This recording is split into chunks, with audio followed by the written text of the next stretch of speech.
Parliamo quindi di permacultura, un particolare metodo di coltivazione, e per fare questo siamo venuti a Sarturano di Tredozio, il comune Forlì Cesena, e l'azienda che ci ospita è la Capannina, un'azienda multifunzionale dove si coltivano frutta e ortaggi con questo particolare metodo. Ma ce lo faremo spiegare da chi gestisce da diversi anni questa azienda, che è Silvia Chinaglia. Buongiorno Silvia. Buongiorno.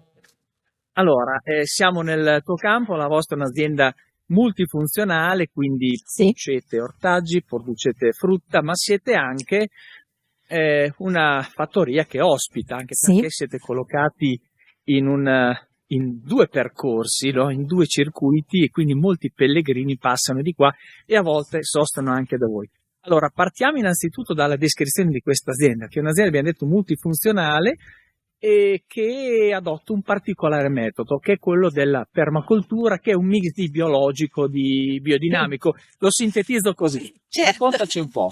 E non soltanto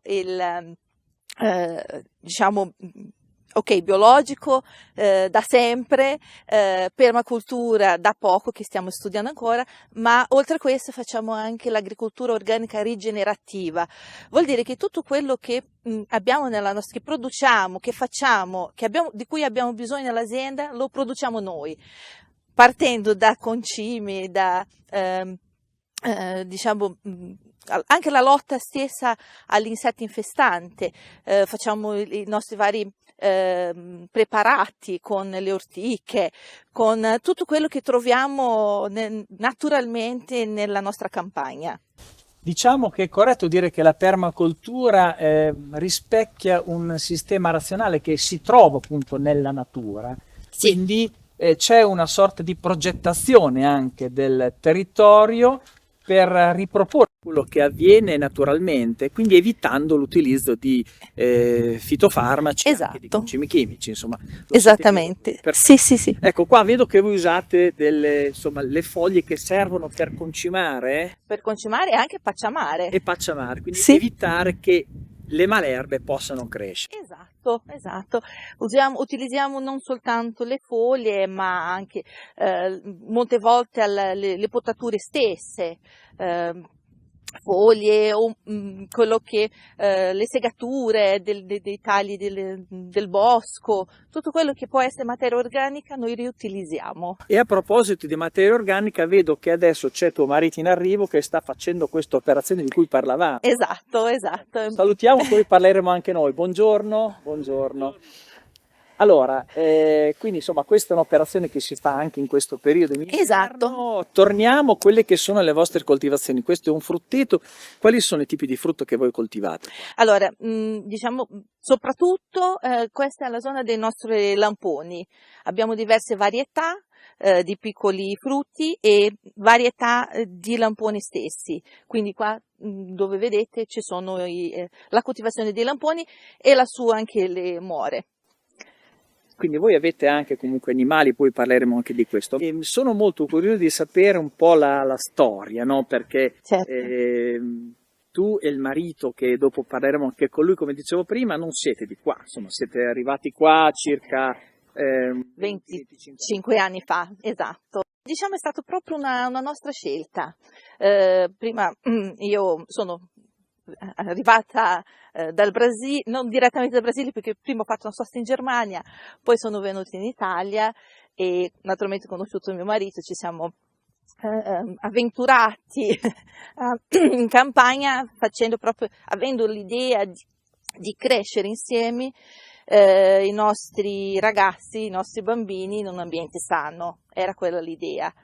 Abbiamo scelto insieme questo posto, l'abbiamo comprato e da di lì è partita l'avventura.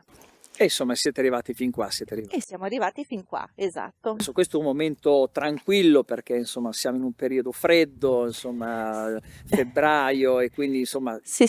un attimino è un riposo anche per voi, no? Perché poi dopo d'estate c'è un Certo.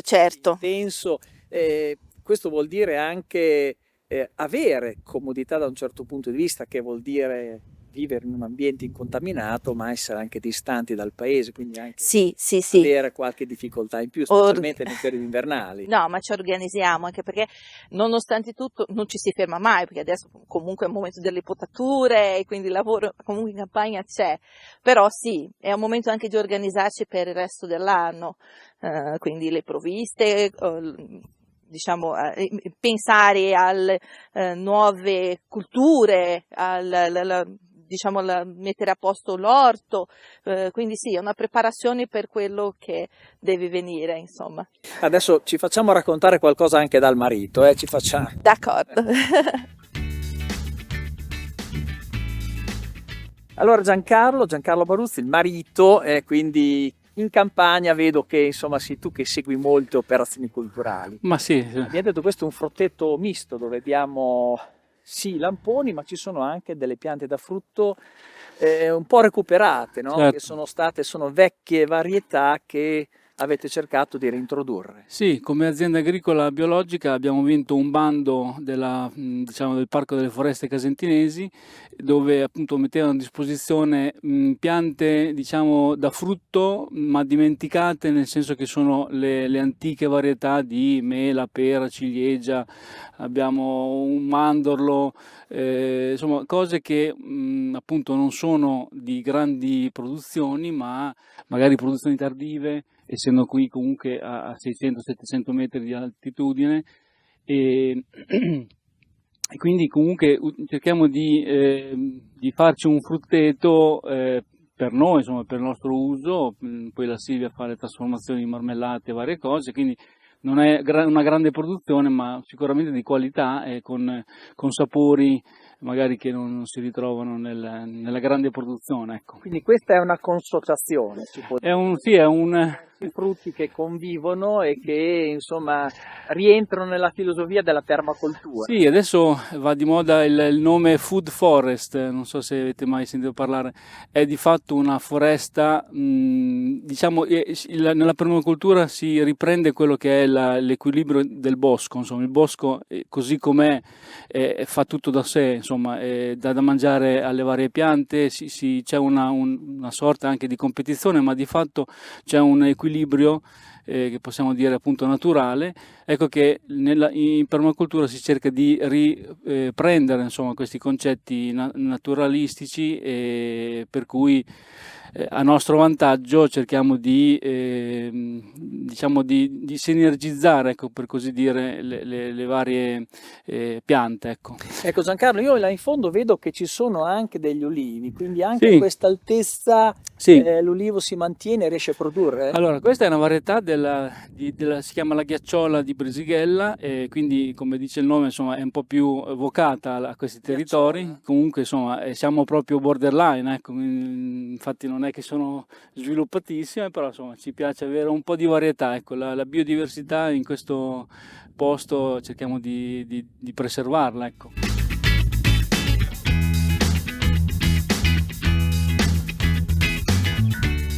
Non solo frutta ma anche ortaggi, no? Quindi anche qua, insomma, poi vedo che avete un appezzamento con della paglia, quindi pacciamatura anche questa. E qua sotto cosa c'è? Allora, qui c'è diciamo lo scalogno di Romagna.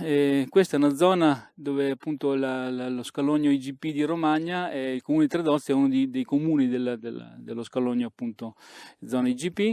In maniera permaculturale abbiamo cercato di utilizzare la paglia come pacciamatura. Lo scalogno non ha bisogno di irrigazione e quant'altro, però insomma se c'è con questi caldi di quest'estate, se c'è un po' di protezione, male non gli fa. Quindi qua sotto voi avete sì, seminato, piantato i bulbi. Sì. E quindi riescono ad emergere da questa pacciamatura. Sì, adesso siamo ancora a gennaio, quindi comunque è ancora tutto fermo, ecco, però insomma ai primi caldi inizierà a sbucare le foglioline e poi a svilupparsi. Quando andrete a raccogliere questo Ma diciamo luglio, in estate, ecco, in estate col caldo si inizia a raccogliere, poi è un piccolo pezzettino, insomma, quindi non facciamo tantissimo. Poi qui bisogna comunque rinnovare, cioè bisogna spostarsi ogni 5 anni, bisogna ritornare sullo stesso appezzamento. Poi abbiamo fatto l'anno scorso le patate, insomma abbiamo fatto varie cose in questo punto qui e rotiamo, diciamo. L'approvvigionamento idrico, adesso nel caso dello scalogno magari non ce n'è bisogno, ma avete qualche accorgimento che vi consente di utilizzare? Le acque piovane e meteoriche, quindi dal tetto della casa, insomma, piuttosto che dal campo, vengono raccolti in un laghetto, in questo caso qui c'è un laghettino, e poi abbiamo nell'altro orto abbiamo delle cisterne, sempre di raccolta acqua piovana, e abbiamo una sorgente che purtroppo ormai negli ultimi anni è sempre più secca, insomma già da giugno è secca, quindi non riusciamo più a utilizzarla nell'estate insomma calda, e quindi cerchiamo di utilizzare quello che abbiamo, l'acqua piovana.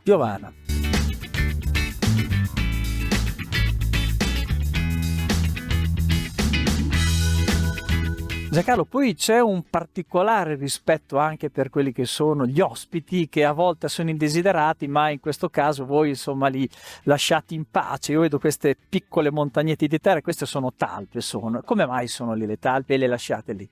Diciamo che sono arrivate chiaramente in maniera naturale, e le talpe diciamo che per il praticello magari può essere un problema, ecco, esteticamente, però insomma in agricoltura può essere anche interessante, perché intanto sono degli aratori naturali, arieggiano il terreno.